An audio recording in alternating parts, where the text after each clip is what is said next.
പ്രവാചക ധർമ്മശാസ്ത്രത്തിൻ്റെ സത്തായ മീഖയുടെ പ്രവചനം 6 അധ്യായം 8 തിരുവെഴുത്തിലൂടെ ദൈവം ചോദിക്കുന്നു, മനുഷ്യ, നല്ലതെന്തെന്ന് അവൻ നിനക്ക് കാണിച്ചു തന്നിരിക്കുന്നു.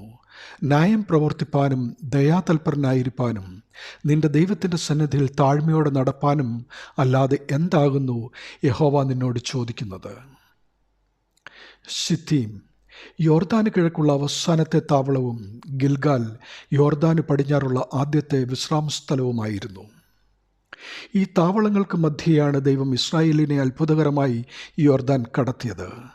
യോശുവയുടെ പുസ്തകം 3 അധ്യായം 1 തിരുവചനം, 5 അധ്യായം 20 തിരുവചനം. ദൈവം ജനത്തിന് ചെയ്തു കൊടുക്കുന്ന ഉപകാരങ്ങൾ വളരെയാണ്. മീഖ 6-7 വാക്യങ്ങളിൽ അവർ ദൈവസന്നിധിയിൽ എപ്രകാരം വരണമെന്ന് ചോദിക്കുന്നു. പാപപരിഹാരത്തിന് കാളക്കിടാങ്ങളോ ആട്ടുകൊറ്റന്മാരോ പൂജയ്ക്കാവശ്യമായ എണ്ണയോ ആദ്യജാതനെ തന്നെയോ കൊണ്ടുവരേണ്ടത്. എന്നാൽ ഇതൊന്നുമല്ല, പിന്നെയോ മനുഷ്യരുടെ ഇടയിൽ നീതി പ്രവർത്തിക്കുകയും സ്നേഹമാചരിക്കുകയും ദയാതൽപരനായിരിക്കുകയും സൂക്ഷ്മതയോടെ നടപ്പാനുമാണ് ദൈവം പ്രവാചകനിലൂടെ ജനത്തോട് ആവശ്യപ്പെടുന്നത്. നീതി പ്രവർത്തനങ്ങൾ കൊണ്ട് വീണ്ടെടുത്ത ഇസ്രായേലിൻ്റെ പ്രതികരണം ശ്ലാഘ്യമല്ലെന്നും സാമൂഹ്യ നീതി, ദൈവവുമായുള്ള ഉടമ്പടി ബന്ധത്തിലുള്ള വിശ്വസ്തത, താഴ്മയോടുകൂടിയുള്ള ജീവിതം ഇവയാണ് ദൈവം ജനത്തിൽ നിന്നും ആഗ്രഹിക്കുന്നതെന്നും തിരുവെഴുത്ത് വെളിപ്പെടുത്തുന്നു.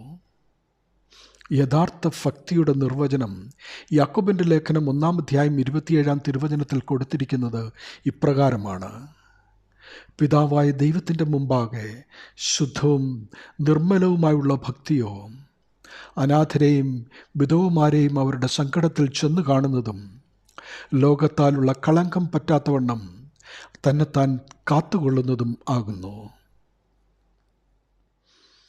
കർമാചാരങ്ങളിൽ അടിസ്ഥാനമിടാതെ ദൈവസ്നേഹത്തിലും അതിൽ നിന്നുളവാകുന്ന മനുഷ്യസ്നേഹത്തിലും ഉറച്ചു നിന്നുകൊണ്ട് വിശ്വാസി മുന്നേറണമെന്ന് വിശുദ്ധ മത്തായിയുടെ സുവിശേഷം 22 അധ്യായം 37-40 വരെയുള്ള തിരുവചനങ്ങളിലും വിശുദ്ധ ലൂക്കോസിൻ്റെ സുവിശേഷം 10 അധ്യായം 27 കൂടി യേശുതമ്പുരാൻ പഠിപ്പിച്ചത്.